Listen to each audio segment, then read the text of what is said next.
Coucou! Aujourd'hui, on va parler de ce que je fais sur cette chaîne en fait et ce que je fais dans mes différents contenus. Pourquoi je suis là et pourquoi je te raconte tout ça.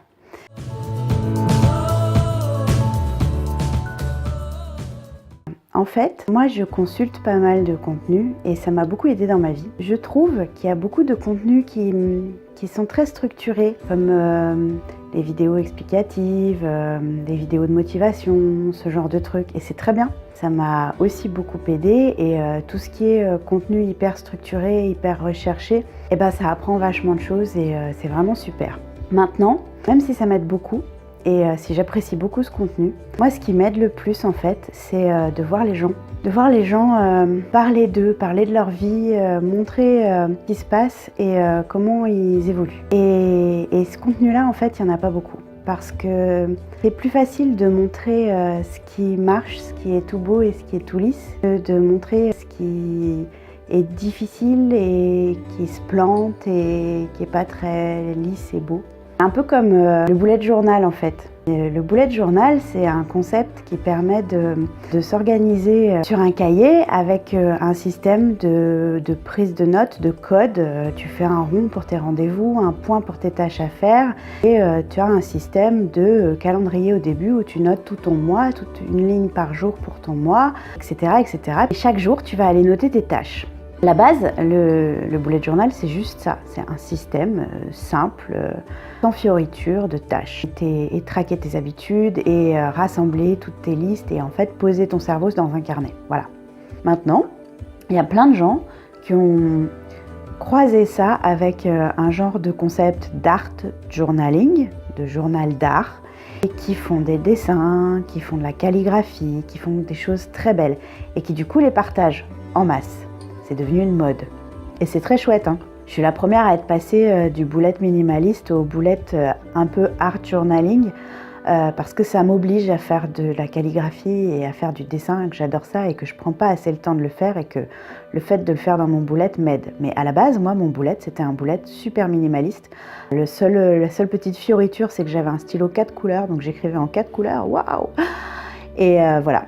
C'est tout. Je me prenais pas la tête et c'était très bien comme ça. Et je vois plein de gens qui n'osent pas se mettre au bullet journal parce que ce qu'ils voient dans les partages, les différents contenus, les vidéos, les articles, les photos Instagram, c'est des trucs hyper beaux et du coup ils croient que le bullet journal c'est pas pour eux parce que eux c'est pas des artistes et que eux ils savent pas faire des trucs hyper beaux et que du coup ils peuvent pas faire un bullet. Et quand ils se lancent quand même à faire un bullet, ils disent qu'ils ne peuvent pas appeler ça un bullet parce que c'est pas assez beau pour être un bullet journal. Voilà, c'est un peu la même chose avec la vie. En fait, il y a plein de gens qui regardent des vidéos, qui lisent des articles, qui voient des photos et qui se rendent du coup pas compte qu'il y a des vrais gens derrière ces vidéos et ces photos et ces articles et qui du coup croient qu'ils ne peuvent pas arriver à faire la même chose.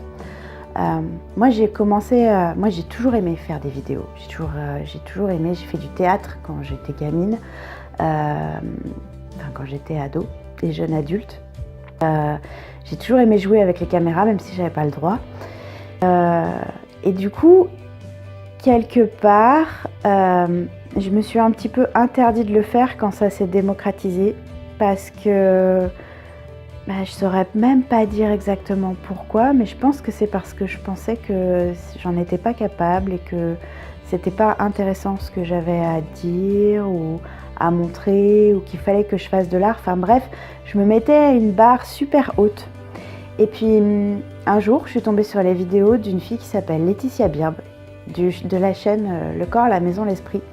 Je suis tombée au tout début de sa chaîne, où elle faisait des vlogs de 2 heures avec ses copines, où elle se filmait en train de danser dans sa cuisine pendant qu'elle faisait des gâteaux au chocolat et où elle t'expliquait à l'arrache comment elle nettoyait sa salle de bain avec du vinaigre blanc.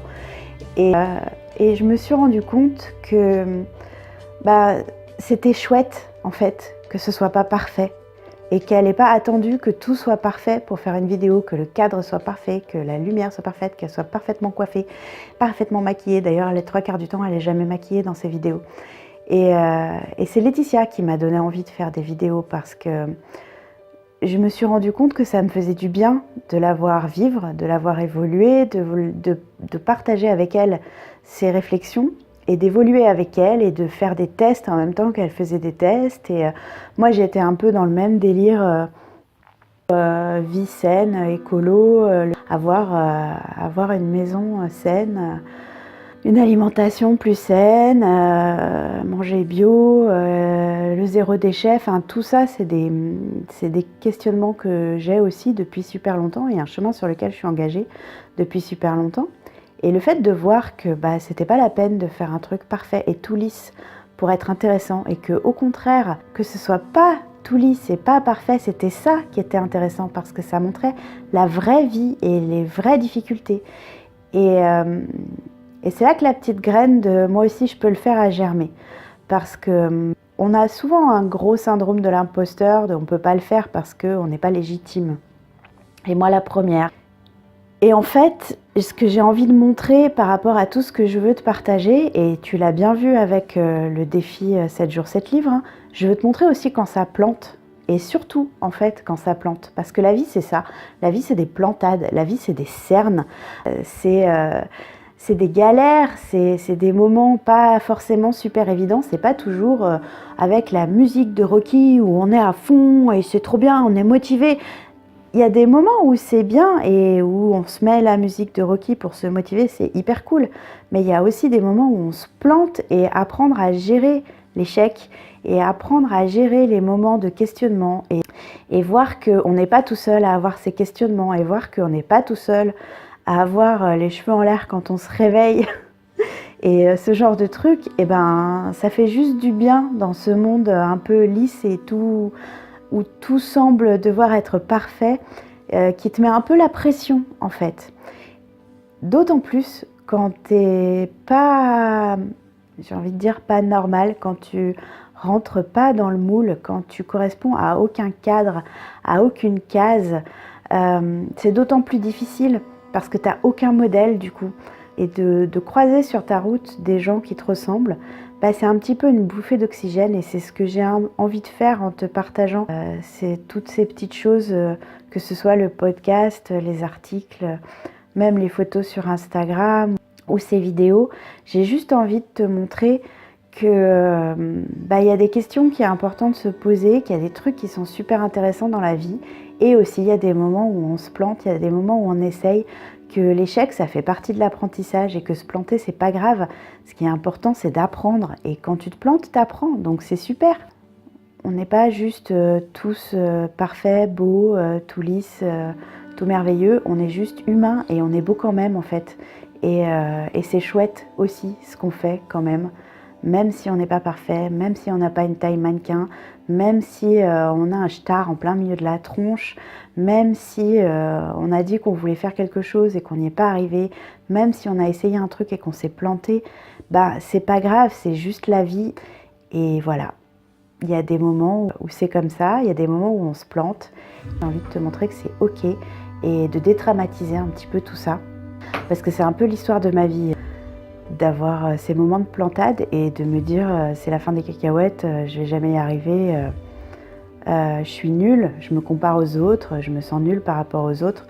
Je l'ai vécu, je l'ai ressenti, je l'ai tellement ressenti fort que je m'en suis épuisée jusqu'à faire un burn-out.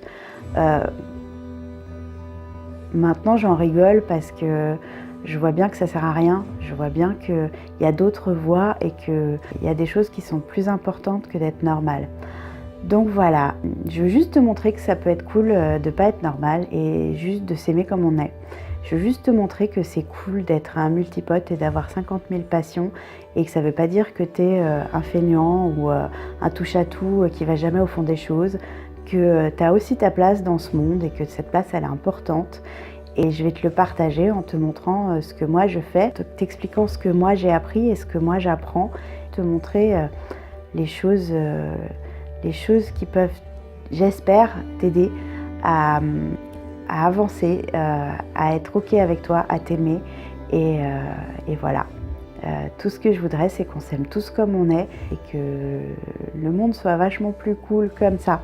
Voilà, je te fais des gros bisous du coup. Bye!